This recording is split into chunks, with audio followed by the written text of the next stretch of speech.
சேலத்தில் நாளை நடைபெற இருக்கக்கூடிய திமுக இளைஞர் அணியின் இரண்டாவது மாநாட்டிற்கு முன்னோட்டமாக தற்பொழுது திமுக சார்பில் தொடங்கப்பட்ட அந்த தொடர் ஓட்டமானது தற்பொழுது விழா நடைபெறும் இடத்தில் முடிவடைந்திருக்கிறது. இளைஞர் அணி செயலாளர் உதயநிதி ஸ்டாலின் அந்த ஜோதியை முதலமைச்சர் மு க ஸ்டாலின் கையில் வழங்கிய காட்சிகளை நாம் பார்த்தோம். தொடர்ந்து கூடுதல் விவரங்களை எமது செய்தியாளர் தமிழ்ச்செல்வனிடம் கேட்கலாம். தமிழ்ச்செல்வன், வணக்கம். இந்த மாநாட்டிற்கு எப்படி தயாராகி இருக்கிறது அங்கு களம்? தற்போதைய சூழல் என்ன? விரிவான தகவல்கள். திமுக இளைஞர் அணி இரண்டாவது மாநில மாநாடு சேலம் பெத்தநாயக்கன்பாளையம் பகுதியில் நாளைய தினம் நடைபெற உள்ளது. இந்த நிலையில் மாநாட்டிற்கான பிரம்மாண்டமான முறையில் மாநாட்டு திடல் தயாராக இருக்கிறது சொல்லலாம்.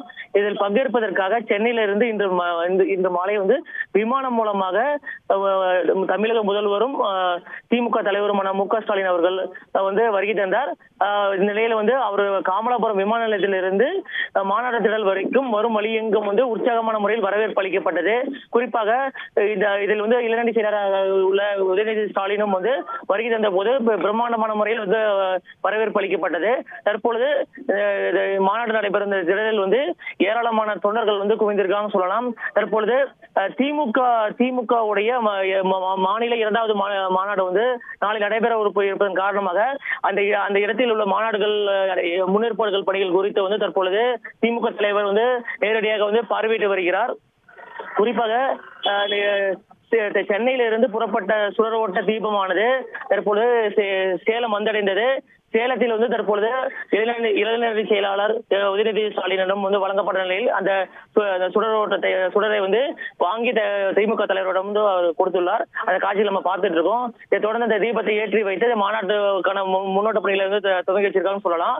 இதை தொடர்ந்து முரசொலி புத்தக சாலை மற்றும் இதர கண்காட்சிகள் தமிழக முதல்வரும் திமுக தலைவருமான மு க ஸ்டாலின் அவர்கள் திறந்து வைக்கிறார்கள். அதே போன்று தமிழகம் முழுவதும் இருந்து ஏற்கனவே நீட் தேர்வை ரத்து செய்ய வேண்டும் என்று வலியுறுத்தி சுற்றுப்பயணம் மேற்கொண்ட 1500க்கும் மேற்பட்டோர் இருசக்கர வாகன ரேலி பேரணியாக மாநாட்டு திடல் வரி தந்திருக்கிறார்கள்.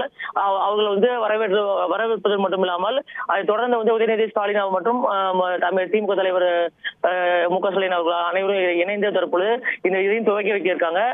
இது மட்டும் இல்லாமல் இதுவரை நடந்திராத அளவிற்கு ஒரு புதிய முயற்சியாக 1000 ட்ரோன் கேமராக்கள் மூலமாக புதிய தொழில்நுட்பத்தின்படி சுமார் 1 மணி நேரத்திற்கு அந்த வண்ணமயமான ஒரு உதயசூரியனுடைய உருவம், அதே போன்று திமுக தலைவர் மு க ஸ்டாலினுடைய உருவம் தெரியும்படி ட்ரோன் கேமரா மூலமாக ஒரு வண்ண காட்சிகளை உருவாக்கி அதை ஒரு கண்காட்சியாக தற்பொழுது நடத்தும் நடவடிக்கையை மேற்கொண்டு வராங்க. மேலும் குறிப்பாக சொல்ல போனா இந்த மாநாடு பந்தலானது 1500 அடி நீளமும் 600 அடி அகலமும் கொண்ட பிரம்மாண்டமான முறையில் மாநாடு பந்தல் அமைக்கப்பட்டிருக்கு. மாநாடு பந்தல் அருகே தொண்டர்கள், நிர்வாகிகள் மற்றும் தொண்டர்கள் உணவு உட்கொள்வதற்காக 1000 அடி அகலத்தில் உணவு சாப்பிடுவதற்கான இடமும் ஏற்பாடு செய்யப்பட்டிருக்கு. மேலும் இந்த உணவு வழங்குவதற்கு கூட்ட நெரிசல் ஏற்படாமல் இருப்பதற்காக 1000க்கும் மேற்பட்ட இளைஞர் அணியை சேர்ந்த தொண்டர்கள் மற்றும் நிர்வாகிகள் உணவு வழங்குவதற்கான ஏற்பாடுகளும் நாளைய தினம் நடைபெற இருக்கு. மேலும் மாநாட்டு பந்தலுக்கு 2 புறமும் குடிநீர் வசதி மற்றும் கழிவறை வசதிகள் ஏற்பாடு செய்யப்பட்டிருக்கு. மேலும் இந்த மாநாட்டு பந்தலுக்குள் 1.5 லட்சம் திமுக இளைஞரணி சேர்ந்தவர்கள் அமர்ந்து மாநாட்டை கண்டுகளிப்பதற்கான ஏற்பாடுகளும் செய்யப்பட்டிருக்கு. குறிப்பாக நாளை சரியாக காலை 9 மணிக்கு கொடியேற்றத்துடன் இந்த மாநாடு துவங்க இருக்குது.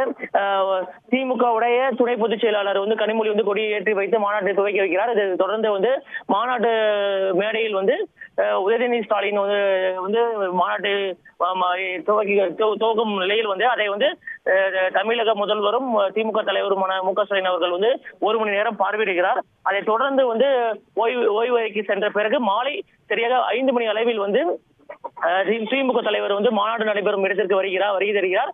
அவருடைய குறிப்பாக இளைஞரணி செயலாளர் மற்றும் பொதுச் செயலாளர், பொருளாளர் அவர்கள் உரையை தொடர்ந்து திமுக தலைவர் ஸ்டாலின் உரையாற்ற இருக்கிறாரு.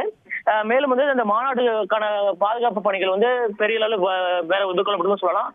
குறிப்பாக மாநாடு துவக்கம் பகுதியை சுற்றி இருக்க அனைத்து பகுதிகளிலுமே ஒரு 5000க்கும் மேற்பட்ட காவல்துறையினர் பாதுகாப்பு பணியில் ஈடுபடுவதாக தகவல் வெளியே இருக்கு.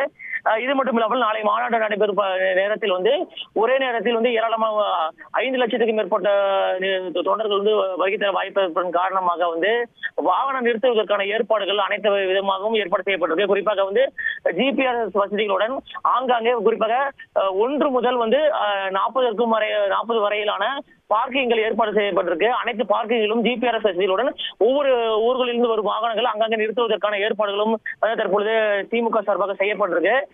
மேலும் வெளியே இருக்கும் குறிப்பாக மாநாட்டு பந்தலுக்குள் 2.5 லட்சம் பேரும் வெளியே 2.5 லட்சம் பேர் வேணா 5 லட்சம் பேர் பங்கேற்பார்கள் திமுக தரப்பில் தெரிவிக்கப்பட்டிருக்கு. வெளியே இருக்கும் தொண்டர்கள் மற்றும் நிர்வாகிகளுக்கு உணவு வழங்குவதற்காகவும் ஒரு ஏற்பாடு செய்யப்பட்டிருக்கு. மேலும் குறிப்பாக சேலம் பிரதான தேசிய நெடுஞ்சாலையாக இருக்கு. இந்த நிலையில இந்த பகுதியிலிருந்து சென்னை செல்வதற்கும் அதே போன்று சென்னையில இருந்து பல்வேறு மாவட்டங்களுக்கு செல்வதற்கும் முக்கியமான சாலையா இருக்கு. இதுல இருந்து அதிக அளவில் நாளை கூட்டம் வருவதன் காரணமாக போக்குவரத்து மாற்றம் செய்யப்பட்டிருக்கு. உளுந்தூர்பேட்டையிலிருந்து வரும் வாகனங்கள் மாற்றுப்பதிவு செல்வதற்கும் அதே போன்று சேலம் வழியாக சென்னை செல்லும் வாகனங்கள் அனைத்தும் மாற்று வழியாக செல்வதற்கும் காவல்துறை சார்பாக பல்வேறு ஏற்பாடுகள் செய்யப்பட்டிருக்கு. நாளை மாநாடு துவங்கிய உடனே 23 தலைப்புகளில் பேச்சாளர்கள் குறிப்பாக இதில் அமைச்சர்கள் 3 பேர் உட்பட 23 பேச்சாளர்கள் நாளை ஒவ்வொரு தலைப்புகளில் இதில் உரையாற்ற இருக்காங்க.